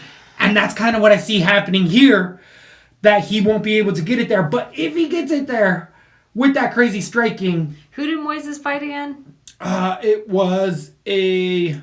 Because I had the other guy to win, whoever it was. I believe it was a Russian. I totally could be off now. I totally forgot. I'll look back on it. But right now, I got Diego Ferreira being able to get this down in the 3rd round and snatch up that neck. So I am going to go with an underdog. It's a big one. We've been saying stick with the Russian fighter. We've been saying that, but... I didn't say it once. Oh, well, I thought you were saying... I don't even know if I've picked a Russian yet. It's Russian or no Russian. Yeah. So I've been staying with the Russians. I'm now switching away from him. A Russian fighter who used that wrestling nonstop, kept them at distance, used that wrestling in reverse, and Taisumov. That exact same game plan will work here. But Diego Ferreira is also better than Thiago Moises in my eyes. So I got a humongous underdog. Dare I say another PMP? I don't know if you're going to say it or not. Maybe this will make people feel better about the PMP chances, though. I also have Diego Ferreira. I guess it's sold. Because, one, I love Diego Ferreira. When you look back at the people he lost to, and the only reason he's being doubted at all right now is because people see 2 L's in a row on his name. Beneil Dariush, followed by Dustin Poirier. Sit down, please. Sit down. Be quiet. That is such a different level than anyone Taisumov has even come in contact with inside the octagon. Diego Ferreira is one to watch, and he is in his prime. He is primered and ready to go. This is his run. He has probably 4 or 5 fights left. Agreed. Yeah, but he's not done yet. No, exactly. And I think his game plan makes for longevity. I think he not only handles him on the ground, I think he has good hands. I think he can watch everything that Maribek Taisomov's doing here, and I'm not so worried. I think Maribek Taisumov has aged poorly. I think he's gone in against shitty fights. I think everybody always underestimates Diego Ferreira. Every single one of these fights, I feel like he was an underdog going into. I had Ismagulov on the last one too, just so if anything about the Moises thing, I understand what you're saying about game plan. I just think that Ismagulov is actually better than Taisumov, and I think Diego Ferreira is better than Moises. So it's like on the teeter-totter of things. Give me Diego Ferreira. I think he could submit him. I think that it could... I also think Taisumov gasses heavily, which makes even the submission a little more open to me. And he is so comfortable on the ground, but I think he has mad hands too. I'm going to go with Diego Ferreira decision, but I could see it being a nasty TKO, like a ground and pound TKO. Like picking apart the body. He does some nice shovel hooks. I like what you're saying. Diego Ferreira. I like that as a PMP. I have it as a PMP already. That graphic will be up. That name sounds too much like moist. Which makes me think of titties, which makes me think of titties, which then goes back to homegirl. No, I'm just kidding. I like where your mind's going with this. So humongous and look at him underdog. in this picture for Taisumov. He looks like Taisumov's dad. Yeah, like we've been saying it earlier. 31 years old, try like 39 years old. Can you imagine if we're at this point in the night, if I'm right, if we're at this point in the night and no Russians have won? Interesting. But we're not in Russia. We're not in Russia. But it's a religious factor, right? That's where I think there's a tie there. Because a lot of these guys are the same religious. I could be totally wrong, but I don't even think a majority of Russians are Muslim. Yeah, you're probably right. I just think a majority of the people out of Dagestan are, and I think a whole bunch of Khabib's camp is here, like out of that area. Right. So, whew! Interesting fight, though. I hope it doesn't get political at all. I hope people have a great time. I agree. It's just like fun for all. And I hope JoJo and KGB Lee go in there, and I hope they get a standing no. I hope they put on a fight to leave it all in the cage that make change, even if it's one man's mind that he's like, I'm going to let my daughter punch the bag when we get home. I don't know. Whatever. It's a big dream, but it is a whatever. big dream. I like it. We all can dream in there. So staying on the fight. DraftKings wise, the humongous favorite here at minus 260 or minus 269,000 on DraftKings. Taisumov coming against Diego Ferreira 7,200 at plus 200. I'm not going to say go everywhere because that doesn't work out, but I like 50% Ferreira and I'd hedge 10% with Taisumov, but I like Ferreira. Mind that. I like Ferrero in that 50. I think Ferrero is going to be the guy. I'm actually going to, I like Taisumov, not heavy at all. 30 to 50% with Ferrero, but I feel pretty confident about that as a pick. I kind of agree. I agree with that. It's so weird. If you do follow our Instagram at Lappy_MMA, every single one of the people that we've actually made little photos for graphics, is always a bomb-ass underdog. They work out. They really do. It's like that's why I went with Ismagulov last week. When I was on the fence, I was like, I like his graphic. Just to get into the mind of Cheney there. Yeah. So, anything left with that barn burner of a fight? That is a... On to 265 pounds, we have Curtis Blades coming in against Shamil Akhtarahimov. The 20-4 fighter, Akhtarahimov, is coming in at 38 years old. I think one of his biggest claim to fame is that he was stabbed in a coma and still lived. I could be getting that mixed up with another heavyweight, but I believe he does have... I thought his claim to fame was that he used shoe polish to make a mustache.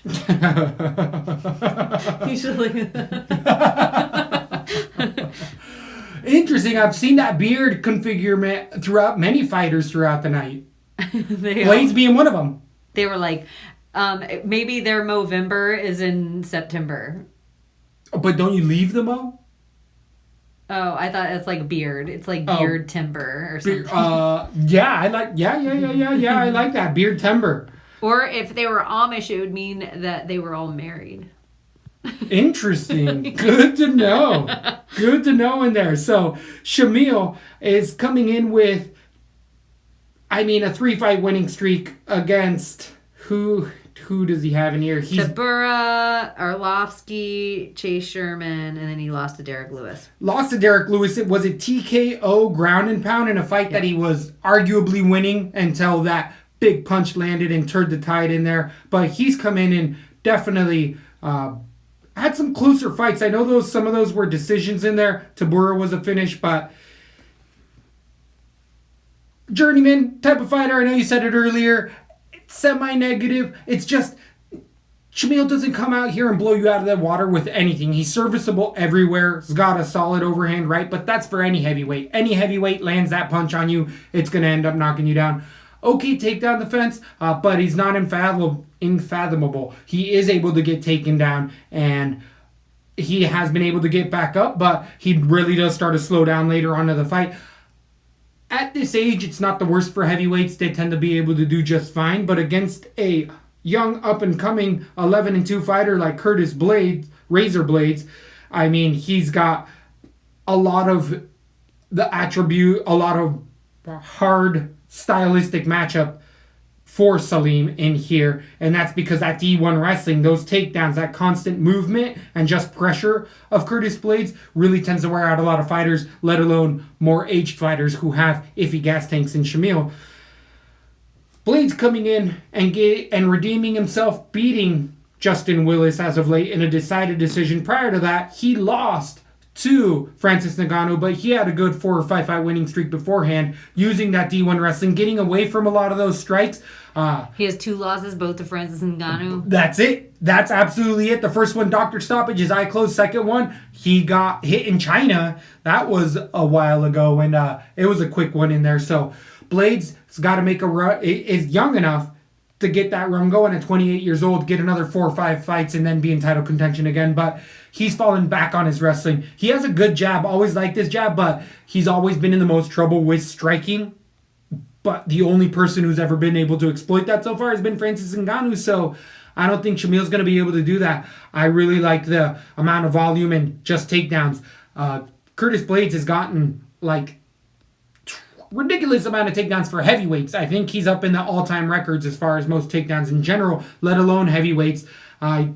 Upwards of 7 and 8 in some of his matches. So if he can get that takedown heavy game, I think it's a 30-27 type of a game plan. I think 9 times out of 10, you see Blades. He opened up as a 2-1 favorite. It got steamed up to a 4-1. I can see all the reasons why. I mean, other than a flash knockout, I don't see Shamil getting this fight anywhere. I think Curtis Blades is just a better fighter everywhere at this point.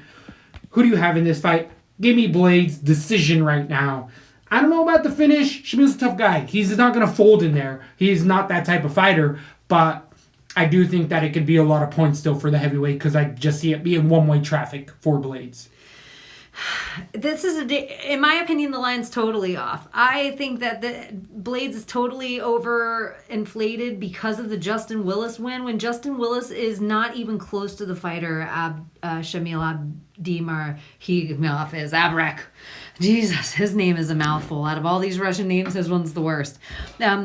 Curtis Blades, and I know he just lost to Ngannou, but he also lost to Alistair Overeem, who should have been out of the UFC 5 years ago for all intents and purposes. He beat Overeem, did he not? Yeah, but he beat Overeem, a guy who should have been out of the 5 years ago. He beat Mark Hunt, a guy who should have been out 5 years ago. So he's just going through this thing. Yeah, I know Shamil's one of these older guys, but for some reason he is so much better than Curtis Blades in the hands. That's where he's dangerous. And Curtis Blades, he gets this disrespectful thing that I could see him having with Shamil, that he thinks, oh, here's a guy I'm going to stand up and throw with. That would be such a bad decision on Curtis Blades' part, and I could see him doing it. I just feel like his ego could get involved because you look at the guy like Shamil, and you're just like, this guy's not dangerous. He just doesn't seem, he just has this like total lack of, I just don't think he's also going to take down Abrek as many times that he did Justin Willis. I do see him eking out a decision based on takedowns, but I also think, I'm going to try it. It's the hard part's reading it. Abdurakhimov, I think he can catch him and knock Curtis Blades out in the first or second round. So I got Blades' decision, but I think Shamil could be your weird pick on a card or two to be that flash knockout for a ton of points for hardly any money. I like what you're saying there. I would like that line at 2-1. I don't think I'm going to be putting that in any straight up bets. Shamil's a knockout artist, and Curtis Blades has problems with knockout artists. That's kind of what I think. What you're seeing, what you're reading there, potentially. But I have Blades' decision because out of the 9 fights that I've picked for Curtis Blades, I've only gotten 2 right. So I'm like, you know what? And both of the times I picked Curtis Blades. So I was like, let me just go ahead and pick Curtis Blades. The minus 450 favorite, 9,400 for Curtis Razor Blades against Shamil Abdurakimov's 6,800. The plus 325 underdog is going to have I think you can put him on a card and pick everyone fat and, I agree. I think you can put him on 1 or 2 cards. Blades at 9,400, he's pretty much got to get a finish in there. I don't see that. I agree. I kind of see that being a decision. Maybe 20%, but that's steep. That's a little too steep for me. I think there's other guys I'm going to be playing other than 9-4 for Blades in that spot. Anything left with that one? I'm so excited about this next fight. Moving on to Islam Makhachev against Davi Hamosh. This is such a profile fight at 155 pounds. God, this is a banger in here. This could be a main event of a fight night. Easily in there. I mean, both of these guys a little young in the sport or in the UFC. Davi Ramos coming in 2 years ago on short notice against Sergio Moraes and losing that in a decision, but since then's rattled off 4 in a row, beating Nick Hein, beating Grutzmacher, Gunther. Who was the last one in there? Austin Hubbard. There was one more. But either way, Davi Ramos coming in with all sorts of jiu-jitsu credentials. Austin Hubbard, John Gunther, Nick Hine, Chris Grutzmaker, and then he lost to Sergio Moraes. And he lost to Moraes, but Davi Ramos at 32 years old comes in with that Brazilian BJJ, beating legends on the ground, being world champion multiple times over. Really interesting in his jiu-jitsu background. Saw some guys posting up stuff that, like, as a brown belt, he took third, and then when he moved up into the black belt like a year or two later, he ended up winning the black belt. Yeah, winning it, and everyone's like, whoa, that's crazy. But not only that, the way he was doing it, jumping into arm bars, flying arm bars at the black belt level is unreal. Davi Ramos' ground game, unreal. But he's got to get it to the ground. And he doesn't have good takedowns, unfortunately. He can get in there, but he will stop moving his legs when he gets those doubles in there. And he'll even start to pull guard on even lesser opponents than Makhachev in there. Luckily, those lesser opponents haven't been able to deal with just his ground game, so he's able to wrap up, get around the back, control them. But against Islam, the Fight Spirit fighter, 17-1, he has came in and shown an amazing ground game, outstanding wrestling, good striking, knocked out all sorts of fighters. Been in there like against Nick Lentz, beating T-Bow, K. John Johnson in a submission. As of late, short notice, he beat Sarukian, but I think that young man was definitely underrated there, and we've seen him definitely do a lot better. But Makhachev, one of these guys that's also hard to get a fight for in here. A lot of people not asking for it. This is what Davi Ramos wanted in there, and it is just stylistically, you want Islam to keep it striking, and even striking, he sets up wonderful traps, will throw piston rights, has power, has been able to knock guys out. Arguably, I do think he's had a bit better competition level than Ramos, even though Ramos is on a 4-fight winning streak. It's really hard for me here, because if Ramos does get to the ground, he is going to be able to capitalize here, but I think Makhachev has proven that he can sprawl and brawl and keep it striking, and he's done it against many other fighters, and even on the ground, he's been able to show off a bit, but make no mistake, if he decides to start to roll around on the ground with Davi Ramos, he can snatch up that submission in a heartbeat. If I'm giving Ferreira a submission chance, I gotta give Davi Ramos a submission chance, but Ramos is even in that boat with Ferreira, where he throws tons of power because he's confident, but I think Makhachev is even a better striker and just that much more methodical. And I do think he can actually keep it where he wants it. You don't think he's going to rely on his wrestling at all?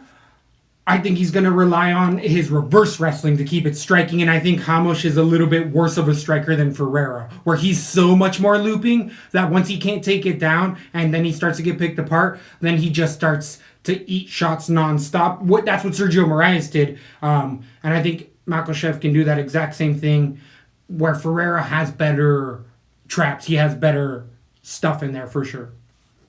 And you also see the cardio going with Makhachev as well, or yes. I do. I think I see it as well. Ramos, this is a very dangerous fight. This is a flash submission chance. That's what can happen in this fight. Otherwise, I see Islam kind of carrying this everywhere. Even though I say that, I think the line is way off on this, and it should be a lot closer. I think Davi Ramos. Gosh, I want to say he could submit this and totally squash the whole entire thing out. Same thing as... I've never picked against either of these guys except for the Nick Lentz against Davi Ramos. But if we're going to do MMA math here, Nick Lentz is the X. And so Islam Makhachev went to a grinding decision where he handled Nick Lentz. And I think that grind is going to be what Davi Ramos does not have. I'm going to... when did Ramos fought Lentz as well? It was Hine. No, I think he fought Lentz. Let's see. Davi Ramos fought Lentz. Oh, maybe. Never mind. It was Sergio Moraes. It was Hine. They're the same. They do not have one. But either way, I don't think you're crazy here. I think that there is validity there. Ramos is really, really good on the ground, but striking-wise, there is a much bigger gap than that other matchup that we're comparing it to, where I do think Makhachev just much, much, much better striker in this position. I got right now. Makhachev decision, but I think it could be flash submission by Davey Ramos. I like what you're saying, though, where the line is off. I agree. This should be closer than it is. I'd be more comfortable with minus 185, minus 170 for Makhachev, because Ramos has potential in there. I got a decision right now, 8,200 for the big favorite, 9,200 for Makhachev, the big favorite, against 7,000 for Davey Ramos. Are you going to put Ramos anywhere? No, I might have him on one or two. I agree. But Makhachev is definitely the safer play because he lays out some decent points, right? He does have good cardio. He does average on about 82 points. His last fight, he averaged 63 when he was valued at 94, but prior to that, he's been 96 and gotten over 100 points and stuff, so he can easily score over 100. And we haven't said it yet. I can't believe we didn't say it back 2 Russians ago.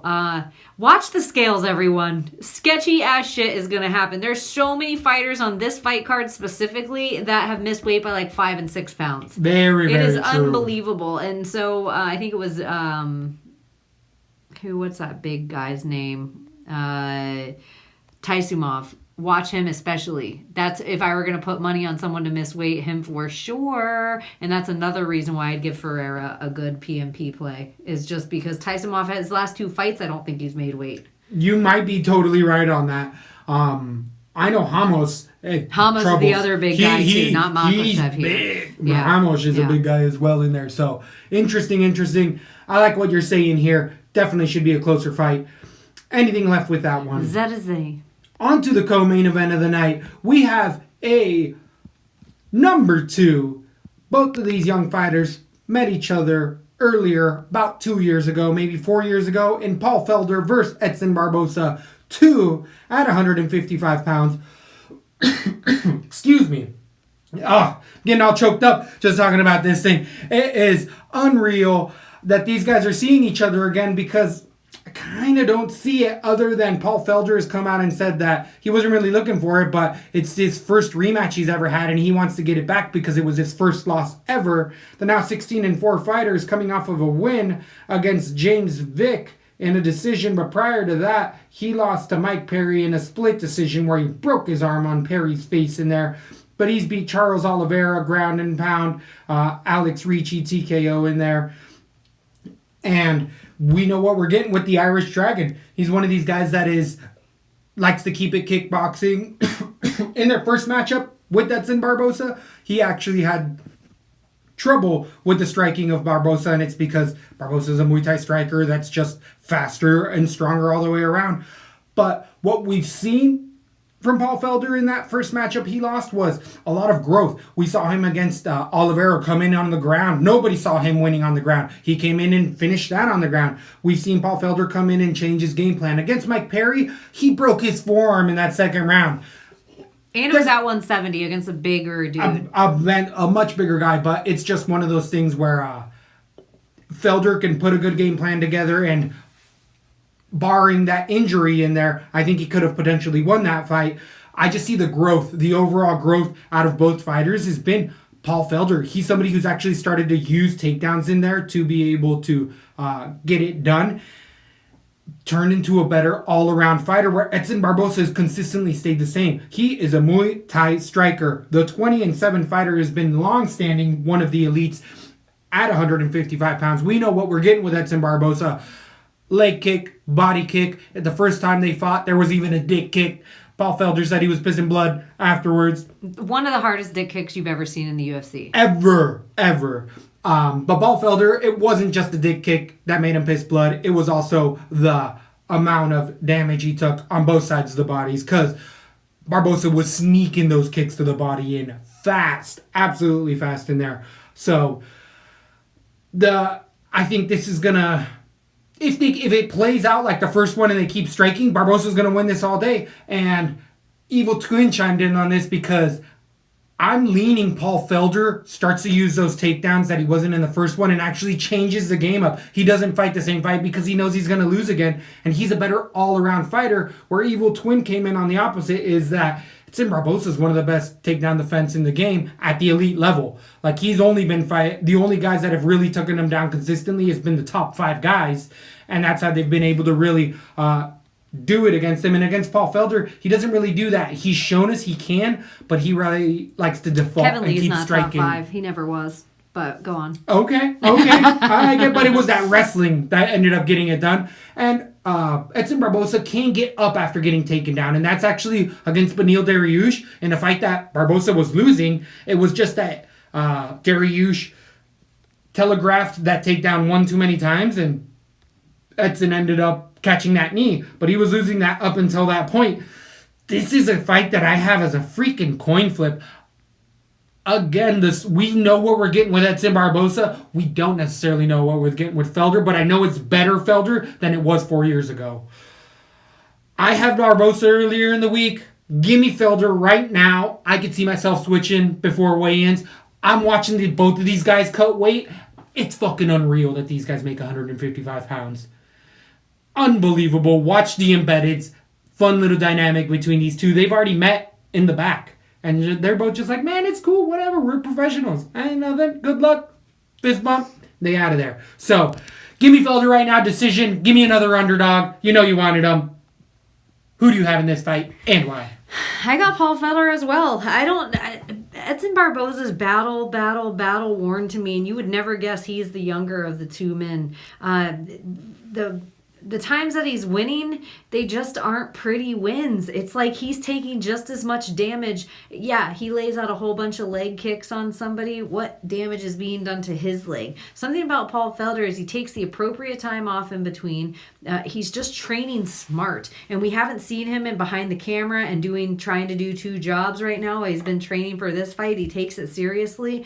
He is the better all-around fighter. I like the camp that he's fighting out of. I think fighting with Cowboy right now and all those guys out at the BMF, I think they're going to pick Edson Barboza's game plan apart. And Cowboy, even though strength-wise, I don't necessarily think he has the power that Edson has. I think he's faster than Edson Barboza. So if Paul Felder can train with Cowboy, I think he can handle Edson Barboza's kicks. I think he can take him down just like you said. I think he can handle him on the ground. But I think he has better striking, just hands now. I think Paul Felder's boxing's come along nicely. I got Paul Felder by decision. I just think Edson Barboza's seen better days, and picking apart Daniel Hooker was kind of surprising to me. I think we see a new Daniel Hooker, and I wouldn't be surprised if we see a Daniel Hooker a year or 2 years from now also get back that loss from Edson Barboza. So give me Paul Felder by decision. This is going to be a great fight. This is going to be a great fight still. Edson Barboza being the minus 165 favorite, 8,500 on DraftKings against Paul Felder's 7,700 on DraftKings plus 135. How much exposure do you think you're going to have to this matchup? They both average there's points within either 60. way, and I don't see. I don't think they're huge points. I think they're both safe bets either way. I should say. I don't know if they're both either going to be on a winning card, but neither will. They're both safe. If you're going for the value, it's got to be Felder there. We're both picking Felder, 7,700. If I were to ask you, what is an Irish dragon? Do you have anything fun, like clever? I want to say it from the Neverending Story with scales. Falcor with scales. That thing with the pimples on his back, where he's like, "Luck will find you." Yes, dragon. Yes, exactly. A trail. But without fur scales. He's just got scales. That's the only difference. So, what you think will be? Okay. What a way to open Irish up dragon. the Irish Dragon. What a way to open up the main event. What we all came here for, a super fight of super fights. This is definitely one that has had a ton of hype for all the right reasons. And probably one of the rightest reasons is because both of these men have said, I don't care how this fight ends up. The next guy is going to be Tony Ferguson. Both of them have said this. That means both men are a man after my heart. I love both these. And if you follow me at Weekneck, baby, you know how I'm rolling. You know, I have done no secrets of putting up my picture with me and my boo. And Dustin Poirier will be my boo until he fights Tony Ferguson. And then I'll cut out Tony Ferguson's face and put it over Dustin's. That would be some shit. That would be some craziness, but cannot wait for whatever that matchup is. I don't care who they fight next. Am I looking past the fight? You know how you're like most fighters are like, don't look past me, bro. Are we looking past this fight? No way. I wouldn't even have thought that until you said it. So maybe I'm getting ahead of myself here because, gosh, I mean, DP coming off of a huge record, 25-5, being a long-time contender in their last beating Max Holloway 4 months ago in a hell of a fight, 5-rounder, beating Justin Gaethje in there, having an illegal knee against Eddie Alvarez, but there has just been all sorts of good stuff coming out of Dustin Poirier. He has been traditionally a southpaw since he came up out of that fightville. He's definitely has power in both hands. People that are saying Dustin Poirier does not have power, I absolutely don't see it because he didn't finish Max Holloway just because he landed more strikes than he usually does. Maybe that's a testament to Max Holloway. Dustin Poirier has been able to sleep many a fighter with that left hand. Sets it up well. He's actually been throwing together amazing footwork as of late. Mikey Brown being in his corner. I mean, all the way around. Dustin Poirier turned from being more of a brawler to a tactician that can brawl now. When Dustin Poirier needs to brawl and wants to, he can. But you can watch in even that Max Holloway fight and this last streak he's been on. When he hurts fighters, he still has that killer instinct, but it's much more measured. He takes a two steps back, waits for that overhand right, crazy overhand left, and then lands his shot again. Switching his stance is much better. I just see Diamond getting much more visual in there where he's understanding. It's almost a third body experience that you can see him in there at times. He's almost playing himself. And that just comes with the fight life that he's had. You can only get that by having thousands of hours in the gym and understanding like, okay, these are the positions I need to be in now. And he's going to need all of that in this matchup all around. Diamond Poirier is, I wouldn't even say journeyman because it's at the highest level. He's good absolutely everywhere. Great striking, good southpaw, switches it up, can hit with power from his right hand as well. He's more ambidextrous than people think, but even on the ground, people sleep on Dustin Poirier's ground game. He's been able to upset many of fighters on the ground. Sneaky Darce choke that people forget about. For a short time there in the 2009, 2010, maybe earlier than that, Poirier was known as a Darce guy. And that's because he was sneaking it in. He has a little bit longer arms than people think. And he can really clamp on it tighter than people think. And I'm just going to say wrestlers at times can have trouble with specifically the Darce just because of the way of the entry. It comes in underneath the armpit and it just sneakily gets in there at times. Not saying it's going to work here. It's just one thing that I don't know why. In the simulations of when these fights run in my head, this is an outcome that I see potentially happening for Diamond Poirier. Not saying that that's what's going to happen, but a potential in there. So the cardio, we know he can go 5 rounds. We know he can punch hard, and we know he's got a good submission game. His takedown defense has been tested. He can get taken down in there. He can get back up, but it's really just the grind of Khabib. Khabib breaks you down, and Poirier has never really been one of those guys to break. He's been the underdog of the year win back when he debuted against the number 2 guy on short notice. Why? Because he didn't give up and all of a sudden started fucking wrecking Gillespie in there, and it was just unbelievable showing. But DP been a fighter since he was a kid. Watch all this stuff. He was paying a lot of medical bills back in Lafayette back in the day. That left hand's always been powerful. Against the 27-0 perfect fighter, Khabib Nurmagomedov is coming in with a perfect record, beating every challenger on the way, but some of them haven't been, it's been iffy. There's been a lot of guys he's got short notice. I mean, he does have a win over Edson Barboza, but in there, he also beat Daryl Horchard on short notice. He also beat Ali Akinta on short notice. He also beat a couple other guys where it's like weird circumstances, and all of a sudden, he steps in and fights a much lower caliber. His last win, of course, being against Conor McGregor himself, where we saw the Screaming Eagle take off into the crowd against Dennis.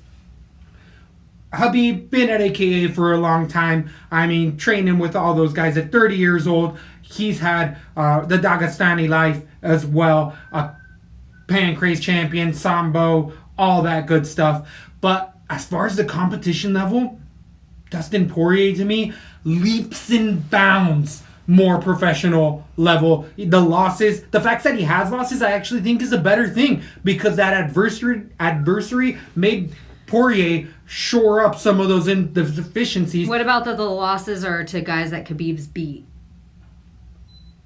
I don't take much from that. Okay. I like that. I like that because I didn't necessarily put that together. I feel like the last 2 fights, or the last 2 of 3 fights, are 2 guys that Conor knocked out Dustin Poirier. Yeah, with that left hand. Michael Johnson. Michael Johnson as well. Very, very, very true. T-Bow. Watch that T-Bow. It was interesting. Mikey Brown, when they got in Abu Dhabi, they're like, we're watching the T-Bow fight, which is arguably the fight that Khabib lost, where he was actually had more takedowns against him in that fight. So really interesting that they were going back to that. Maybe more of a wrestling game plan. Khabib, great wrestling. Can land an overhand right if he needs to. We know he likes to shore up those legs when he gets the takedown. Will chain wrestle. Once he gets to the cage, it's Khabib's cage wrestling that is definitely by far his best. Khabib does his best work when he has you somehow pinned up into that corner. He'll also wrap those legs up and sit in a chair and just pound you there. Grab onto that wrist, skip, side control. He locks your legs with his legs and then you're done. And grabs that wrist and throws punches. It's whether Dustin's going to be fighting all that, keep moving up and able to fight that. I think Poirier can potentially do that. Poirier has 5-round gas tank. We saw Conor in that, was it 3rd or 4th round, arguably have okay of a round in there. A lot of people said Khabib took that round off on purpose. Other people are just like, hey, it could be just the fact that he has a crazy pace, because Khabib does. Takedowns, we know, wear you out, especially when someone's getting up on you. And it's a really, really stylistically tough fight in here. Khabib, the thing that I like to keep leaning back on is that Khabib's been cracked with that left more than any other hand, and that's Dustin Diamond Poirier's money shot. Who's cracked him with that left? Michael Johnson hurt him. Mm-hmm. And Conor hit him, but it never hurt him once. But Michael Johnson arguably was the most to ever hurt Khabib, where you saw him stutter. But it was just one shot in the first minute of the fight. That was it. But Poirier has that power. And then he got handled and lost that by fight. far. Then he got ruined from that. So I actually am going to go with Diamond Poirier in the 4th or 5th. I think that Khabib is going to be pushed to it. I think they're both going to be dog-ass tired. I think Khabib is going to be giving it all. I think Poirier is going to be giving it all. I mean... Is this the first time you've ever picked against Khabib? This is going to be the first time I've ever picked against Khabib. But I picked against Poirier at times. But out of both of these fighters, I don't know. I just see magic going on for Poirier right now. Is it that on another Brendan Schaub level. Interview? No, I haven't seen that interview yet. Oh my god! Is it any good? It is so touching. I love Dustin Poirier. It's touching. Like, even down to he was done. He was like, yep. I'm done. I'm not gonna fight anymore. His wife did it all for him. She was like, are you kidding me? We did not go this far for you to not get the belt. Like, we have been sacrificing everything. Like, I'm your ride or die. We're gonna do this. He hasn't lost since. He hasn't lost since. Lucky charm. He's at the best team right now in the UFC, and I don't even think it's arguably. I think everybody would pretty much agree.